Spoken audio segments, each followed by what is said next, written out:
अस्सलाम वालेकुम। उम्मीद है तो सब ठीक ठाक मज़े में हूंदो।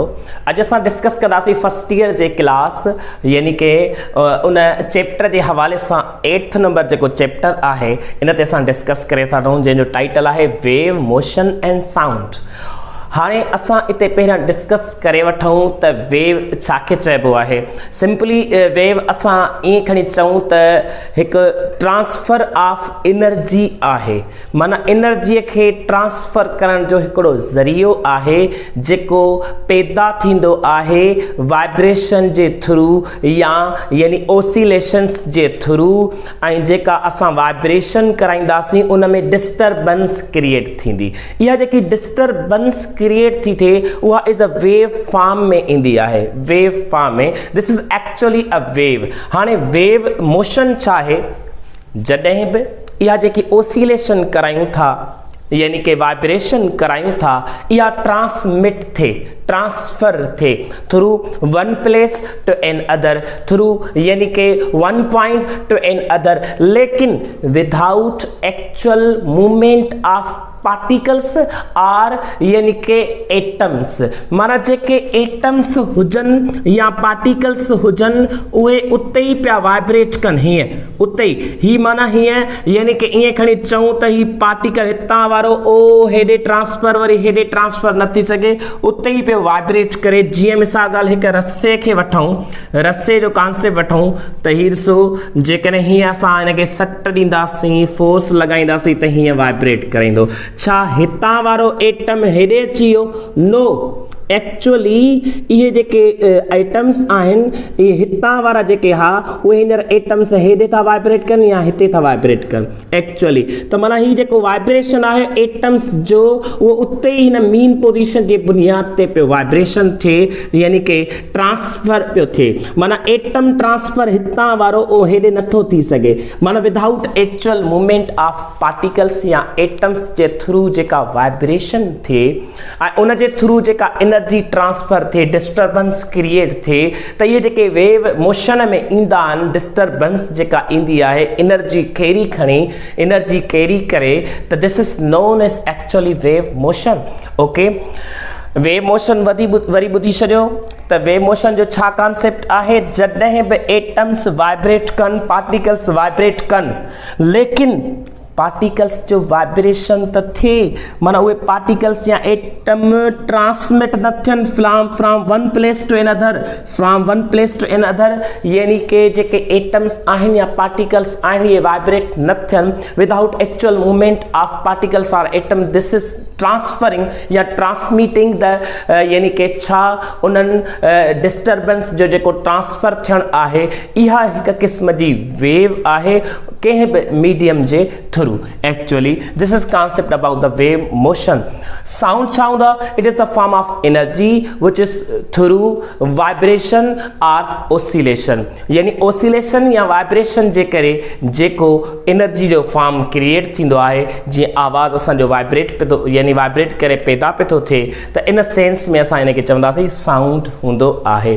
हाणे असां यानी डिस्कस करे था वठूं हिन सॼे यानी कि पोर्शन में ओसिलेशन जो कॉन्सेप्ट आहे। ओसिलेशन, हाणे असां हिते ईंदासीं, ओसिलेशन छा आहे?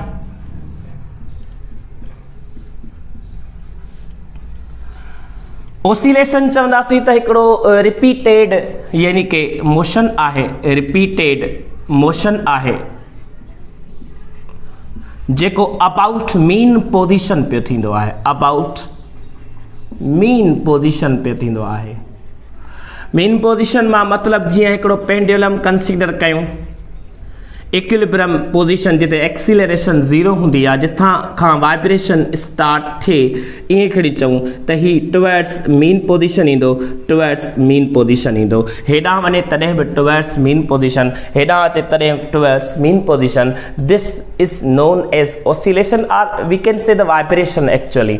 ठीकु आहे, हाणे इन सेंस में वरी हिते रिपीटेड लफ़्ज़ खां वरी ॿियो हिकिड़ो मोशन स्टार्ट थींदो आहे, यानी कि काल थींदो आहे, यानी कि सुञातो वेंदो आहे, दैट इज कॉल्ड यानी कि पीरियडिक मोशन। हाणे पीरियडिक मोशन छा हूंदो आहे ज़हन में रखे छॾिजो। सच kind of motion which repeats itself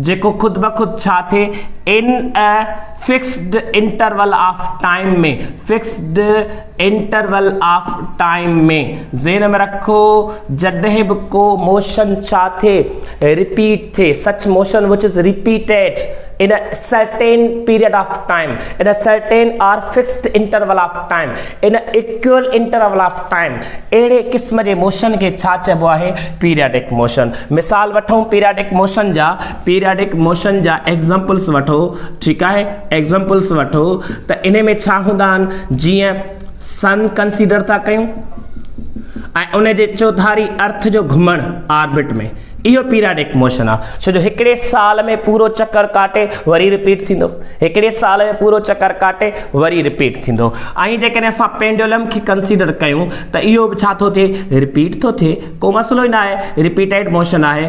लेकिन ही यानी कि असांजो पीरियडिक मोशन आहे, लेकिन इन में कॉन्सेप्ट इहो आहे त छा इहो कहिड़े क़िस्म जो पीरियडिक मोशन आहे, इहो असांजो ओसिलेटिंग पीरियडिक मोशन आहे। कहिड़ो मोशन आहे? ओसिलेटिंग पीरियडिक मोशन आहे, छो जो इहो रिपीट थिए थो ऐं बैकवर्ड वञे थो। हाणे ॾिसो ही अर्थ जे मोशन में ऐं हिन में फ़र्क़ु आहे। अर्थ जॾहिं रिवॉल्व थी करे पूरो चक्कर काटे वरी वापसि कोन थी वञे, रिपीट थिए थी, लेकिन वापसि बैकवर्ड मोशन नथो थिए। माना सिर्फ़ु ही जेकॾहिं हेॾे थी मोशन करे, ठीकु आहे, हेॾे मोशन करे थी त असांजो छा आहे इहो रिपीटेड मोशन आहे ज़रूरु, लेकिन बैकवर्ड वारो मोशन वरी हिकिड़ो दफ़ो क्लॉक वाइज़, ॿियो दफ़ो एंटी क्लॉक वाइज़ करे ईअं नथो थी सघे, ठीकु आहे। अहिड़े क़िस्म जो हिन में ॾिसो वरी मोशन हिकिड़ो दफ़ो हेॾे वियो वरी हेॾे आयो वरी सेम बैकवर्ड पाथ में वेंदो आहे, त अहिड़े क़िस्म जे मोशन खे पीरियडिक चइबो। लेकिन इहो कहिड़े क़िस्म जो पीरियडिक आहे? ओसिलेटिंग पीरियडिक आहे। जीअं मिसाल ॻाल्हि जेकॾहिं तव्हां वाल क्लॉक खे ॾिसो, ठीकु आहे, त उन में जेके हैंड्स असांजा हूंदा आहिनि, मिनट वारो हैंड यानी कि असांजो सेकंड वारो हैंड, असांजो आवर वारो हैंड, कलाक वारो हैंड, इहे छा कंदा आहिनि, इहे पंहिंजो मोशन रिपीट पिया कंदा आहिनि in fixed interval of time में। This is also known as periodic motion. असांजो रोज़ स्कूल वञणु, असांजो रोज़ स्कूल में क्लास जो पीरियड अटेंड करणु, हर ॾींहं ते हर टाइम ते फिक्स टाइम ते टीचर जो चेंज थियणु, इहो हिकिड़े क़िस्म जो पीरियडिक मोशन आहे। असांजो निमाज़ अदा करणु हर फिक्स इंटरवल ऑफ टाइम में, हर वक़्त में अज़ान जो अचणु, इहो एक्चुअली छा आहिनि? एक्चुअली असांजा इहो पीरियडिक मोशन आहे, ठीकु आहे। त अहिड़े क़िस्म जे मोशन खे असां पीरियडिक मोशन चवंदा आहियूं। हाणे हिते सवाल थो थिए, छा हर मोशन पीरियडिक मोशन थी सघे थो? यस, यानी कि असां ईअं खणी चई सघूं था त हर मोशन असांजो पीरियडिक मोशन थी सघे थो, लेकिन शर्त कहिड़ो आहे? जेको रिपीट थिए। छा थिए? रिपीट थिए। रिपीटेड मोशन जेको बि हूंदो उहो असांजो छा हूंदो, लेकिन इन फिक्स इंटरवल ऑफ टाइम में, इहा ॻाल्हि ज़हन में रखिजो त इन मोशन खे चइबो आहे पीरियडिक मोशन। अच्छा, हाणे असां छा ईअं चई सघूं था हर ओसिलेटिंग मोशन पीरियडिक थी सघे थो? छा हर ओसिलेटिंग मोशन पीरियडिक थी सघे थो? जेकॾहिं असां चऊं त जेकॾहिं हीउ असांजो मोशन आहे, हाणे हीउ वाइब्रेट थिए थो, ठीकु आहे। हिकिड़ा क़िस्म जा पीरियडिक मोशन अहिड़ा क़िस्म जा हूंदा आहिनि जेके साॻे ई पाथ में मूव था कनि, माना ही साॻियो रिपीटेड मोशन पिया था कनि, साइकिलिक फिरे थो, ठीकु आहे। ऐं ही अहिड़े क़िस्म जो मोशन आहे जेको रिपीट त थिए थो, लेकिन बैकवर्ड वञे, टुवर्ड्स मीन पोजीशन वञे। त जेको मोशन रिपीट थिए इट्स सेल्फ, ठीकु आहे, यानी कि रिपीट थिए इट्स सेल्फ ऐं टुवर्ड्स मीन पोजीशन ऐं बैकवर्ड वञे, त इहो रिपीट थिए थो। माना हर ओसिलेटरी मोशन पीरियडिक थी सघे थो ऐं हर पीरियडिक मोशन ओसिलेटरी नथो थी सघे। ज़हन में रखे छॾिजो त असां जेकॾहिं सर्कुलर मोशन वठूं, छा इहो पीरियडिक मोशन ओसिलेटिंग थी सघे थो? नो। ज़हन में रखिजो हर पीरियडिक मोशन ओसिलेटरी नथो थी सघे, छो जो ओसिलेटरी में हिकिड़ो कॉन्सेप्ट आहे त टुवर्ड्स मीन पोजीशन मोशन थिए ई थिए, अबाउट मीन पोजीशन मोशन थियणो ई थियणो आहे। ज़हन में रखिजो अगेन जेको मोशन रिपीट त थिए लेकिन अबाउट मीन पोजीशन थिए तॾहिं उन खे असां ऑसिलेटरी मोशन चवंदासीं, न त इहो ऑसिलेटरी न आहे। यानी कि हर पीरियाडिक मोशन ऑसिलेटरी नथो थो सघे, ही पीरियाडिक मोशन आहे, मञूं था रिपीट थो थिए it self in a fix interval of time में, लेकिन ही ऑसिलेटिंग मोशन कोन्हे को। वाई? बिकॉज इहो टुवर्ड्स मीन पोजीशन ऐं ॿियो बैकवर्ड पाथ रिपीट नथो करे। त इन सेंस में असां चवंदासीं त हर पीरियाडिक मोशन ऑसिलेटरी नथो थी सघे, हर ऑसिलेटिंग मोशन पीरियाडिक थी सघे थो। वाई? बिकॉज असांखे ख़बर आहे त इहो जेको ऑसिलेटिंग मोशन आहे रिपीट त थिए थो न इन a fix interval of time में, इन a fixed interval of time में असांजो जेको मोशन आहे इहो रिपीट थिए थो। त असां चई सघूं था अगेन एवरी पीरियाडिक मोशन यानी कि असांजो ऑसिलेटिंग नथो थी सघे, लेकिन हर ऑसिलेटिंग मोशन जेको आहे उहो पीरियाडिक थी सघे थो। ठीकु आहे, त इहा ॻाल्हि ज़हन में रखो। अर्थ जो रिवाल्व थियणु, ठीकु आहे, पेंडुलम जे हवाले सां स्विंग करणु, वाल कलाक, इहे जेके बि रिपीट थियनि in fix interval of time में, these kind of motion are called is known as what, यानी कि असांजा पीरियाडिक मोशन हूंदा आहिनि। हाँ ऑसिलेशंस के हवाले से ज़हन में रखो बिन किस्मन की ऑसिलेशंस थींदी आहे। असांजे बिन किस्मन की ऑसिलेशंस थी सकेव थी। हिकिड़ी असांजी फ्री ऑसिलेशन थींदी आहे, फ्री ऑसिलेशन, ऐं ॿी असांजी फोर्स्ड ऑसिलेशन थींदी आहे, फोर्स्ड ऑसिलेशंस। फ्री ऑसिलेशंस कॾहिं चवंदासीं? मिसाल ॻाल्हि, हिकु ॿारु हुजे, हिकु पींघे में पियो लुॾे, ठीकु आहे, हिकु यानी कि झूले में पियो लुॾे, स्विंग में पियो लुॾे, हाणे उहो अचानक लही वञे, लहण खां पोइ उहो पींघो यानी कि वाइब्रेट पियो कंदो आहे, ऑसिलेट पियो कंदो आहे। इहा जेकी ऑसिलेशन आहे इन खे फ्री ऑसिलेशन चई सघूं था, बिकॉज इहो विदाउट एक्सटर्नल फोर्स जे बि छा पियो थो करे, हींअर वाइब्रेट पियो थो करे। जीअं असांजो ट्यूनिंग फोर्क हूंदो आहे, ट्यूनिंग फोर्क, ठीकु आहे, ट्यूनिंग फोर्क बि असांजो छा हूंदो आहे, इहो फ्री ऑसिलेशन कंदो आहे। हीअं हिकिड़े क़िस्म जो असांजो ट्यूनिंग फोर्क डिवाइस हूंदो आहे जंहिंमें फिक्स्ड फ्रीक्वेंसी हूंदी आहे ऐं इहा वाइब्रेशन पई थींदी आहे विदाउट एक्सटर्नल फोर्स जे। असां थोरो रुगो स्ट्राइक कराईंदासीं त वाइब्रेट यको पियो कंदो आहे, ड्यू टू इनर्शिया चओ या कीअं बि, लेकिन इहा बि असांजी फ्री ऑसिलेशन थींदी आहे। ठीकु आहे, जंहिंमें एनर्जी जो लॉस न थिए, अहिड़े क़िस्म जे ऑसिलेशंस खे असां चवंदासीं त इहा फ्री ऑसिलेशन आहे। That's why it is also called natural frequency, ठीकु आहे, या नेचुरल ऑसिलेशन, नेचुरल फ्रीक्वेंसी बि चइबो आहे। छो फ्रीक्वेंसी बि हिकिड़ी वाइब्रेशन आहे, ऑसिलेशन आहे। ठीकु आहे, फोर्स्ड ऑसिलेशन छा आहे? फोर्स्ड ऑसिलेशन छा आहे?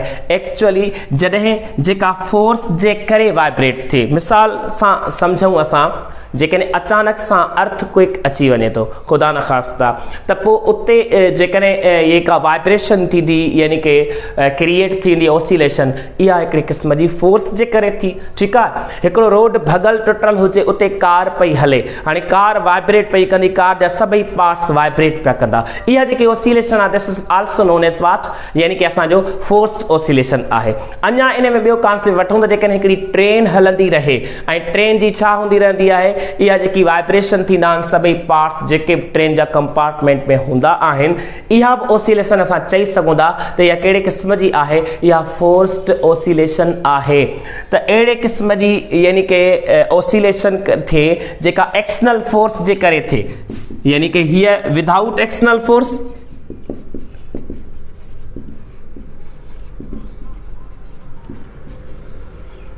ऐं हीअ जेकी थींदी इहा एक्सटर्नल फोर्स जे करे थींदी। त अहिड़े क़िस्म जी यानी कि फ्रीक्वेंसी चओ, वाइब्रेशन चओ या ऑसिलेशन चओ, जेका कंहिं एक्सटर्नल फोर्स जे करे क्रिएट थिए, this is known as force frequency. And जेका फ्रीली थिए, ईअं खणी चऊं त विदाउट एक्सटर्नल फोर्स जे करे थिए, इनखे असां छा चवंदासीं? Free oscillation. हाणे त ॿियो कॉन्सेप्ट ज़हन में रखो, जॾहिं बि असांजी छा थींदी आहे, जॾहिं बि असां फ्री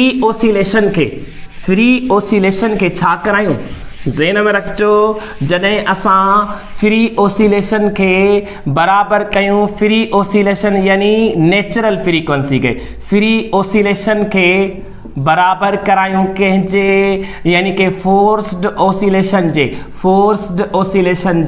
ज़हन में रखजो फोर्स्ड ऑसिलेशन जे यानी नेचुरल फ्रीक्वेंसी के बराबर कयूं कंहिंजे फोर्स्ड फ्रीक्वेंसी जे तॾहिं असांजो हिकिड़ो फिनोमिना अचीव थींदो आहे दैट इज कॉल्ड रेजोनेंस असांजो हिकिड़ो अहिड़ो फिनोमिना आहे जॾहिं बि का हिकु सेटअप थियल नेचुरल फ्रीक्वेंसी हुजे ऐं उहा चेंज थिए ऐं कंहिंजे वञी बराबर थिए फोर्स वारी फ्रीक्वेंसी जे बराबर वञी थिए उहा जेकी नेचुरल फ्रीक्वेंसी खे चेंज करे कंहिंजे बराबर कयो फोर्स वारी फ्रीक्वेंसीअ जे खे तॾहिं असांजो हिकिड़ो रेजोनेंस जो फिनोमिना अचीव थींदो आहे यानी कि असां हिकिड़े दफ़े एग्ज़ाम्पल वठूं त जेके जॾहिं सेकेंड वर्ल्ड वार थी हुई त फ़ौजी परेड करे हिकु ब्रिज वटां गुज़रनि पिया त पोइ उहो जेकी ब्रिज जो वाइब्रेशन थींदो आहे त उन बेसिस ते हुननि जी जेकी फोर्स्ड फ्रीक्वेंसी लेग जे करे जेका हू परेड पिया कनि लेग जे करे जेका हू परेड पिया कनि उन जी जेकी फ्रीक्वेंसी आहे फोर्स वारी उहा कंहिंजे बराबर पई थिए नेचुरल फ्रीक्वेंसीअ जे त नेचुरल फ्रीक्वेंसी जे बराबर थियो त हू उनखे छा थियो त ब्रिज टुटी पई हुई त हिते हिकिड़ो फिनोमिना क्रिएट थियो दैट इज कॉल्ड रेजोनेंस। अच्छा अञा रेजोनेंस जो हिकिड़ो ॿियो एग्ज़ाम्पल तव्हां सम्झी वठो जॾहिं असां रेडियो में ट्यून चेंज कंदा आहियूं ठीकु आहे रेगुलेटर वांगुरु जेको ट्यून हूंदो आहे इहो चेंज कंदा आहियूं त जेको अंदरि रेडियो में इलेक्ट्रिकल सर्किट हूंदो आहे उन जी पंहिंजी हिकिड़ी नेचुरल फ्रीक्वेंसी हूंदी आहे उनखे तव्हां चेंज था कयो नेचुरल फ्रीक्वेंसी के चेंज था कयो ऐं चेंज माना ॾिसो फ्रीक्वेंसी जो चेंज थियणु माना उहो चैनल चेंज थियणु ठीकु आहे हाणे इहो जेको चैनल चेंज था कयो फ्रीक्वेंसी चेंज था कयो एक्चुअली इहा फ्रीक्वेंसी कंहिंजे बराबर था कयो जेके ट्रांसमीटर पयाल हूंदा आहिनि स्टेशन रेडियो स्टेशन ते रिसीवर वग़ैरह उन्हनि जे बराबर करणु था चाहियो तव्हां ठीकु आहे ज़हन में रखो जेकी ट्रांसमिटिंग फ्रीक्वेंसी आहे हुन जेकी सर्किट जी नेचुरल फ्रीक्वेंसी आहे उन जे बराबर कंदो त इते असांखे पोइ आवाज़ ॿुधणु ईंदो आहे स्टेशन्स जो रेडियो जे हवाले सां चैनल्स जे हवाले सां जेकी बि इंफॉर्मेशन असांखे ॿुधणु ईंदी आहे हिते ॾिसो उन सर्किट जे नेचुरल फ्रीक्वेंसी जे वाइब्रेशन खे फ्रीक्वेंसी खे बराबर था कयो उन जे ट्रांसमिटिंग जेकी फ्रीक्वेंसी आहे इन जे बराबर था कयो हिते हिकिड़ो फिनोमिना रेजोनेंस जो अचीव थींदो आहे। अञा मैग्नेटिक रेजोनेंस इमेज जेको MRI कराइबो आहे हिकिड़ो फिनोमिना प्रोसेस कराइबो आहे जंहिंखे चइबो आहे MRI। हाणे इते बि हिकिड़ो रेजोनेंस जो फिनोमिना थींदो आहे इते हिकिड़ी सेटअप थियल हूंदो आहे नेचुरल फ्रीक्वेंसी हाणे उहा नेचुरल फ्रीक्वेंसी अंदरि ब्रेन जे जेके एटम्स आहिनि वाइब्रेट कंदा आहिनि ठीकु आहे इहा वाइब्रेशन थींदी आहे त नेचुरल फ्रीक्वेंसी बराबर थींदी आहे फोर्स फ्रीक्वेंसीअ जे ठीकु आहे त इहा जेकी नेचुरल फ्रीक्वेंसी बराबर थींदी फोर्स फ्रीक्वेंसी इते हिकिड़ो फिनोमिना अचीव थींदो आहे that is also called resonance.